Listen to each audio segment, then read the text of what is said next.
guys like working on teams?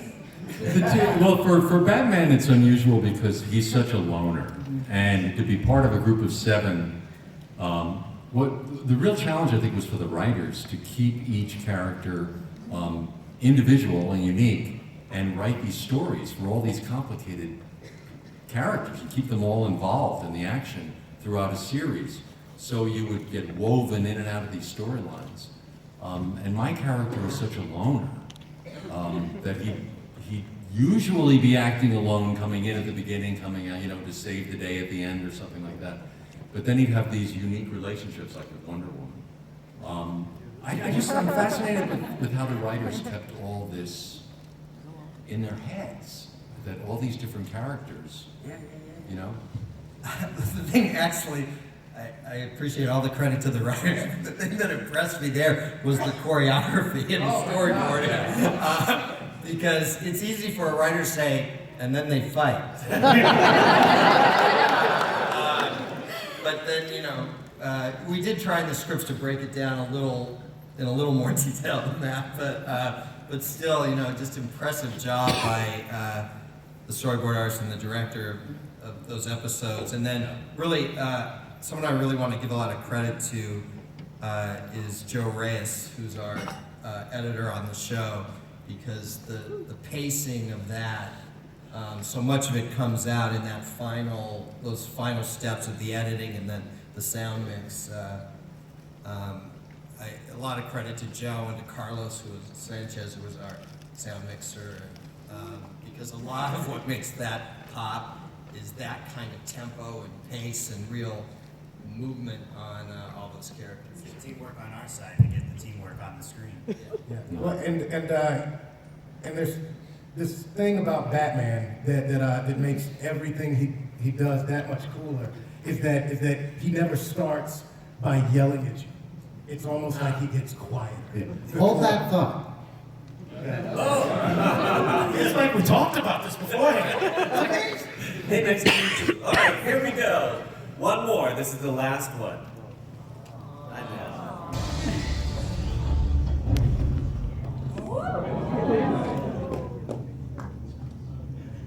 What'd you get him?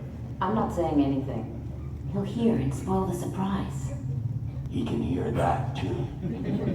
How about you? He's not the easiest person in the world to buy birthday presents for. Bruce, you didn't get him a gift certificate. No. Cash. Plastic Man. I don't know, the guy's got a pretty substantial criminal record. Sorry. The guy just cracks me up.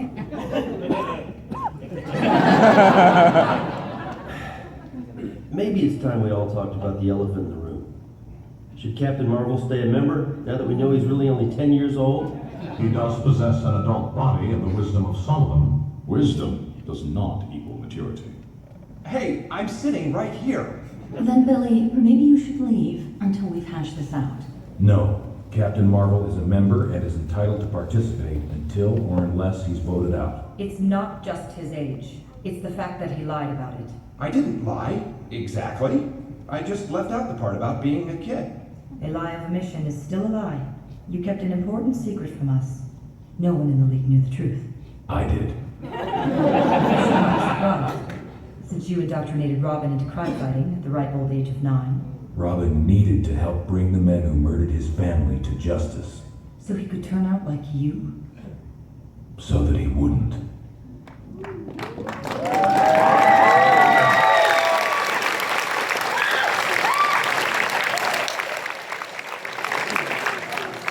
Cash. Never mind, they want a present again. Batman says give cash. Yeah. It was just a trick to watch more of this good stuff. That's pretty well it, and the topic is we got about 10 minutes, 15 minutes, and we might even want questions from the audience. Anybody want to ask a question? Guys, if you ask a really good question, we do have Justice League on Blu-ray, Justice on Blu-ray, Justice League Unlimited. on Blu-ray. That would be a good question. Naked verses. Guys, we already know you love them and you're here for it, so you don't need the compliment. We already have the compliment of 1,000 people here. Just get to the question and let somebody else get theirs. That's all right, I can hear you. Go, buddy. The microphone isn't working up here. Okay, well, my question. Man coming up to fix it. We'll Go ahead, repeat the we'll question. repeat it. My question is for Kevin Conroy. Okay. I wasn't going to tell you how much you meant to me and everything like that. Oh, no. It's actually my birthday and anniversary. I came all the way from San Francisco to come see you. My wife let me because she knows how much you mean to me.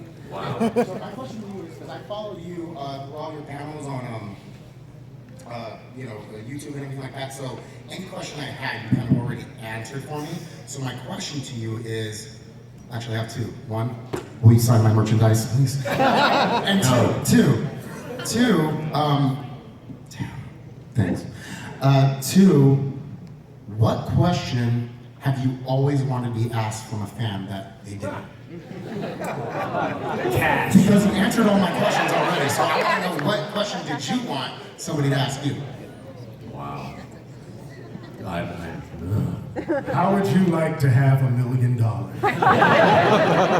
Billion. I think the biggest question for Batman is why he's resonated for so long.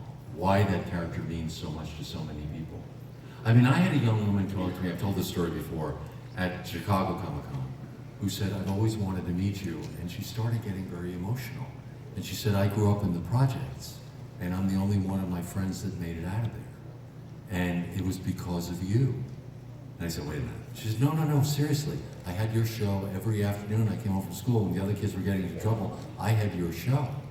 And you babysat me every afternoon, and I learned so much from you. And I ended up getting a scholarship to go to college, and now I'm a professional, I'm out of there. I said, wait a minute. First of all, thank you. But more important, you got you out of there. You know, you're responsible for getting you out of there. And I said, and God bless you for doing it, you know what I mean? But the power of animation to teach lessons and to reach young hearts and minds is so powerful. And I think Batman's character, that he overcame such pain in youth, and that he took that pain and he turned it into something positive, is the message of Batman. Is that nothing can crush you. You can't let anything crush you. You have to turn it around, and rather than letting it become evil, you turn it into something good. You do something good with your life. And that's what that young woman did. And that, to me, is the power of animation, what it can do.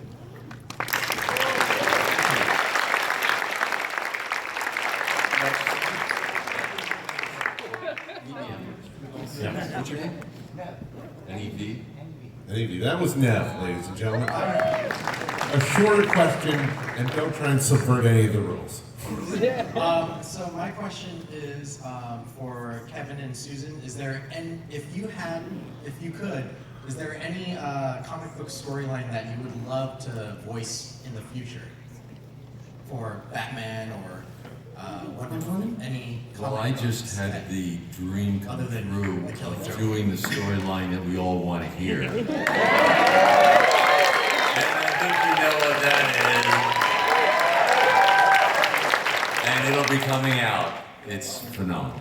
The Killing Joke.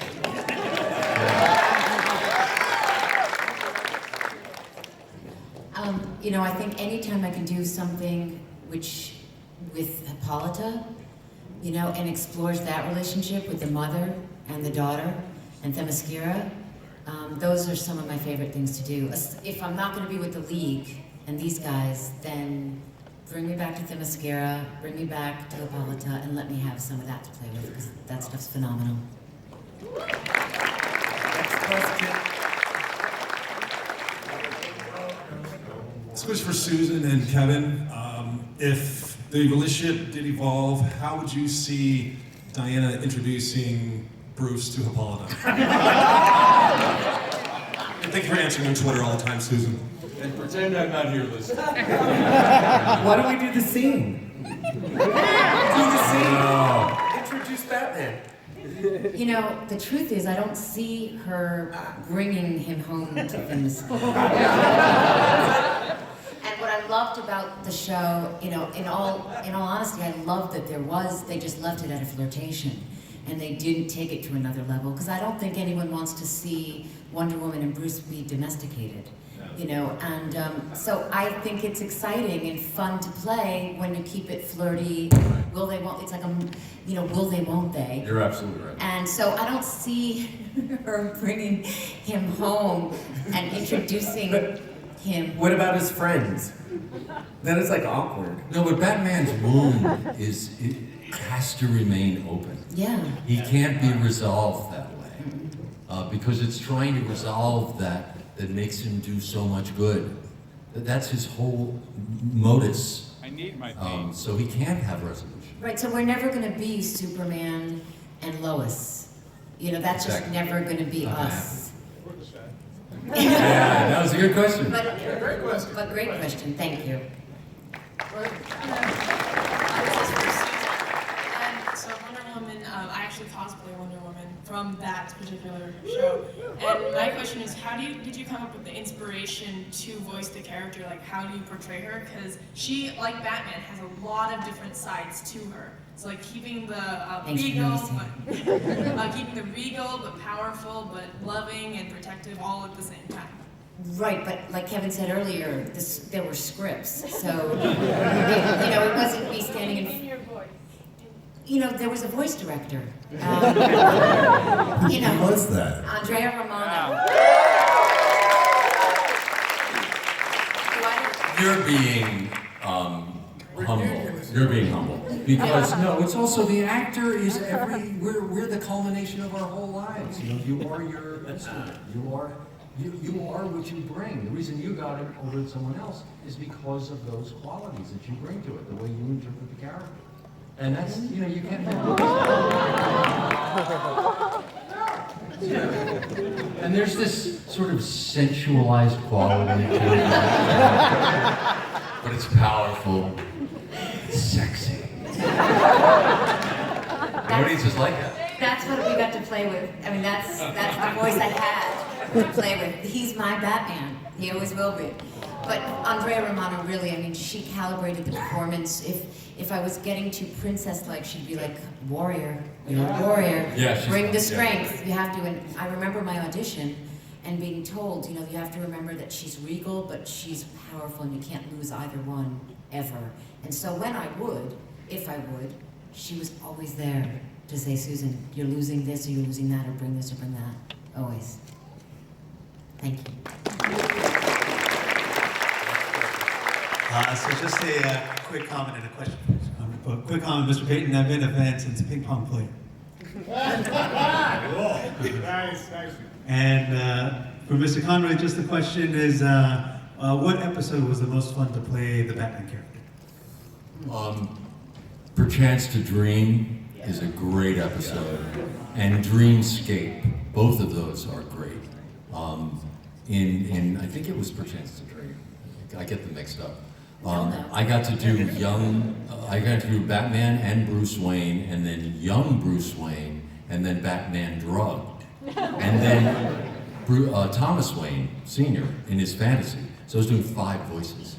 And I said to Andreas, we were doing it, I said, because he's been drugged, and he goes into his past, and all these fantasies come through, and I was doing all these voices. So they all had to be believably distinct, but believably related. You know what I mean? And they all had to be distinct. I said to Andrea, you know, it'd be really fun.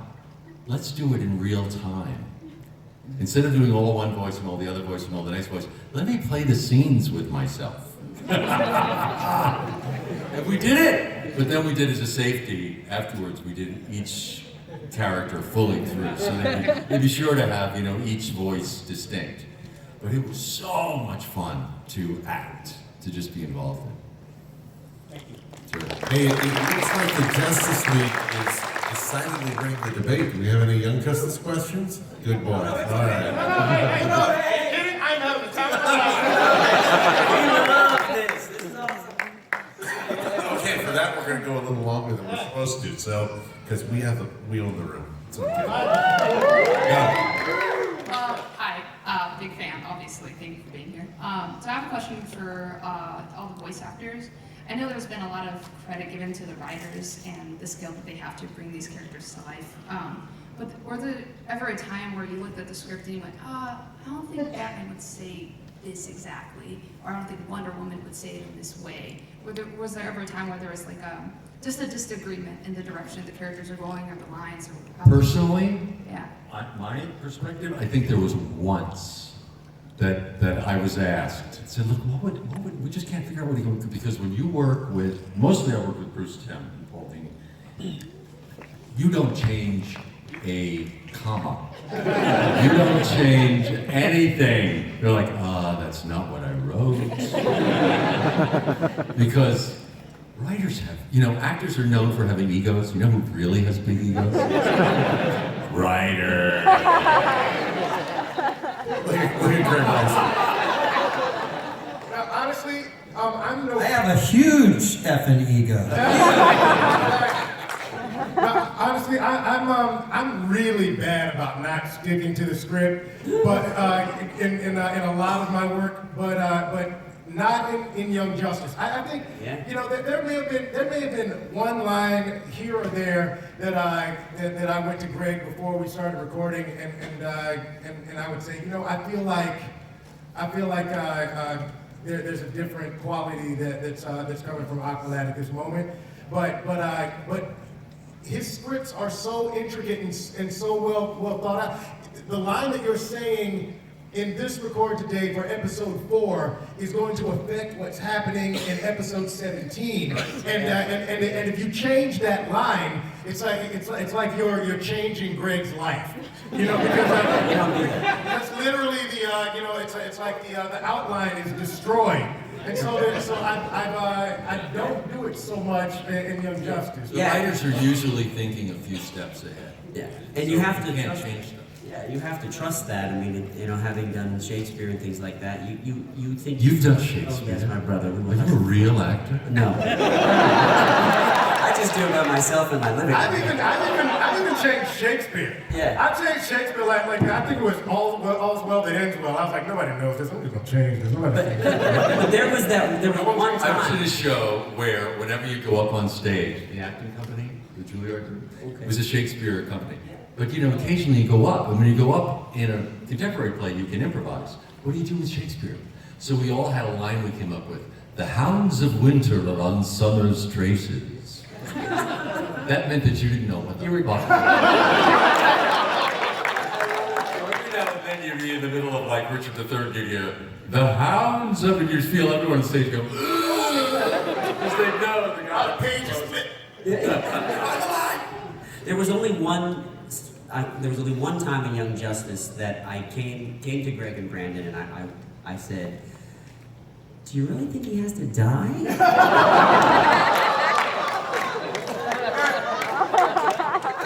By the way, he just lied. He just lied.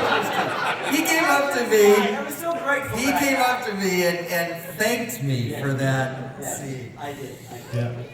No, actually, the only time I remember freaking out, it's only calling or texting Greg when some twist happened that even I didn't see coming, and when Artemis and Aqualad have their, or Calder, I guess, at that point, had a time when they met in season 2, that didn't work out well, seemingly for Artemis. And and I just threw my script down, and I immediately texted Greg, and all I got back was, keep reading. I was just, what Kevin said about the writers, and you didn't change things, and oftentimes, a lot of the scripts I did were Dwayne McDuffie's scripts. And Dwayne would be on the other side of the glass. I'd be in the booth and he'd be outside, and the things he'd make me do, and especially the physical stuff, it was so grueling. I mean, it sounds weird because you're not doing it, but you are a little bit for for the, fighting scenes and the picking yourself up and dragging and all of that. And I would just look at Dwayne and be like, really? Really? And he would just smile, like, just keep doing it, just keep doing it. And so there was that. And also once in a while, I wanted the funny line. Like I wanted his lines, And because he would just give that zinger and to this day, he gets all the laughs. It's so funny because, he's not like Flash who's trying to get the laughs. It's a quiet thing with him, which is why it lands so beautifully. And once in a while, because Wonder Woman was quite serious, there was a part of me that wanted to just get a couple of laughs off, but, maybe the sequel. Yes, sir. We put Suicide Squad in Young Justice. I'm gonna make a note of that right now. We're gonna get on that, son. Thank you for your contribution.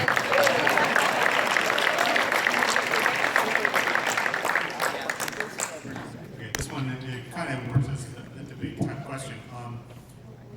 One of the things that was interesting with both Young Justice and with Justice League is that at a certain point, the rosters, initially there was a set number of members in the group, and then suddenly when you move into a new season or a different set of seasons, the roster expands. Like you go from Justice League to Justice League Unlimited, and you go from Young Justice Season 1 to the Young Justice Season 2.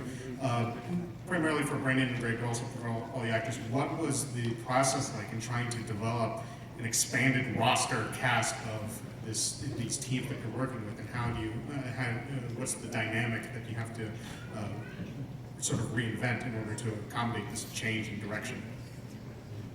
That is tricky. I mean, we had the whole DC universe to pick from, and we were starting at zero. I mean, we were kind of trying to tell a story that shows the growth of superheroes in the DC world. So we started very small, and we had many conversations about who we wanted, right? Because we had, of course, our own special ones that we wanted in the show.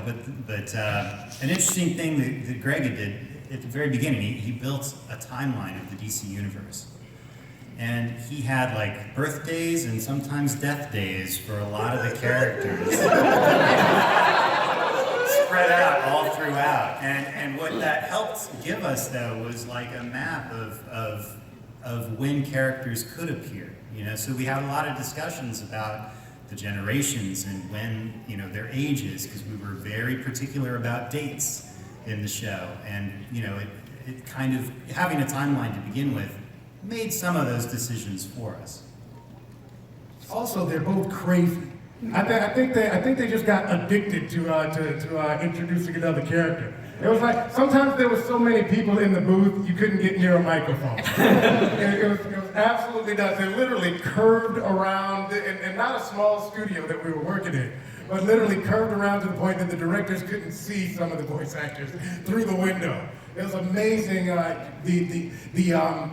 Towards the end, we had to record in shifts. Yeah. But it's amazing how succinct the storytelling was, and yet incorporating so many characters into the storyline. Honestly, because in the second season, Calder's gone for several episodes, and it's an awesome reason, but I still wasn't happy about not coming in to record. But it was like, but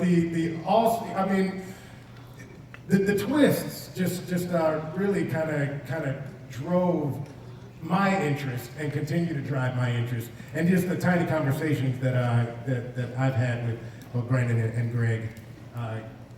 There are more characters to come, I imagine. And Bruce was really, for our show and becoming Justice League to Justice League Unlimited, Bruce Timm has talked extensively about how he welcomed that opportunity. I mean, when they had done 2 seasons of Justice League and then it was presented, okay, you're going to be doing, do you want to do this? And he jumped at the chance to incorporate more characters, and it was a fantasy for him to do that. I think part of that comes out of just the need for stories. They run out of ideas for a finite number of characters. And introducing a new character introduces a whole new complication for interaction with the other characters. I wasn't really worried about running out of stories. Even with the small cast, I mean, that's why in the companion comics we did, you know, there were a lot more stories to tell, even in, you know, that season 1 era, let alone the 5 years that took place in between the 2 seasons. But we did really want to show the growth of characters like Wally or Dick or Calder, and you can't do that over, you know, we were more or less telling stories in real time.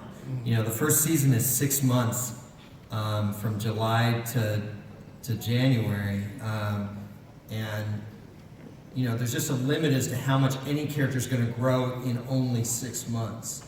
So by jumping 5 years, that allowed us to really show the growth of these characters. I mean, you see how much Wally's matured between season 1 and season 2. It's a pretty huge thing, but over 5 years, you can believe that. And as Brandon said, because of those 5 years, there were certain characters that by that time you just felt, well, if we don't introduce them now, when will we? And one of the things that was a minor bummer for us, actually, is that the original plan, I don't know if you guys remember the wedding shower episode, where Raquel Rocket was having her bridal shower. And originally we had planned to put Donna Troy and Mary Bromwell in there too. And we just ran out of time because we would have had to design them both as Donna Troy and Mary in civilian clothes, and then also design them as Troy and Sergeant Marvel in their costumes. And that's 4 designs that we just did not have time to do. So they don't wind up in that episode. And because we didn't have time to do them for that episode, they also don't wind up in the season finale, which we had also planned on putting them in. I don't think there's ever a timeline point where Greg is like running out of stories. He's told me about going grocery shopping, and I've been riveted. I was like, that's when you bought the broccoli? And the timelines all match up. It's great. It's riveting. So it drives you nuts because I was like, just tell me what you bought, but he tells it in such an incredible way. You know, I cannot wait to see, you know, what he's gonna get for breakfast. Wait till we get to the eggplant. We unfortunately have time for one more question. No pressure, make it a good one. They're not signing autographs, so please The people on the next panel are getting mad because that's us. Yes.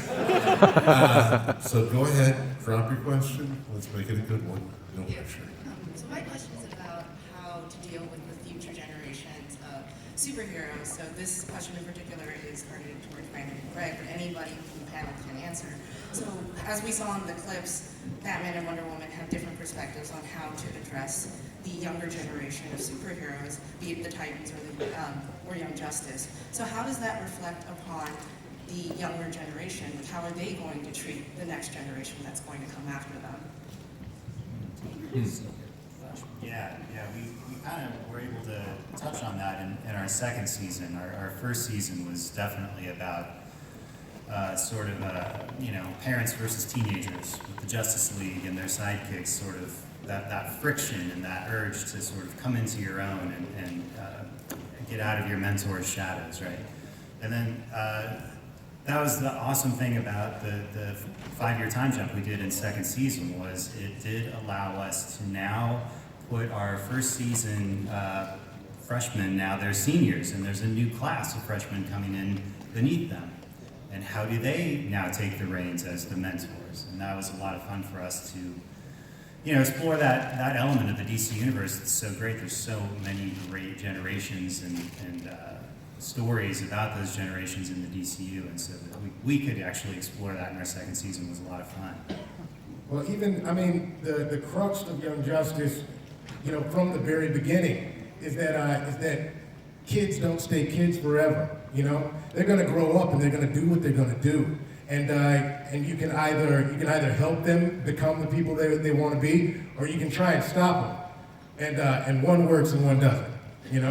And that's kind of a beautiful thing to base a long-running story on, I think. And in the Batman universe, I think Batman Beyond was what that was about. It's him passing on the mantle to young Terry McGinnis, and that father-son relationship that evolved out of that. Yeah, it's an interesting question. Yeah, and Great question. One of my favorite episodes when I read it was the episode with all the different Flashes in Young Justice, where we had Golden Age Flash, we had Kid Flash, and we had Impulse, and it was such an enjoyable thing to read about how everybody has their perspective on what it's like to be a hero. And that perspective changes, based on what your life is like at the time and how old you are. And we're all in our lives, a hero to someone at some point in our lives. And, if we're a father or mother, we're a hero to our children. And if we're young, we could be a hero to our friends because we're saving them. So I really enjoyed seeing the speedsters at all their different levels of what it's like to be a hero. And I think that's a universal message, that it doesn't matter how old you are or what point in your life you are, you still can be a hero to someone.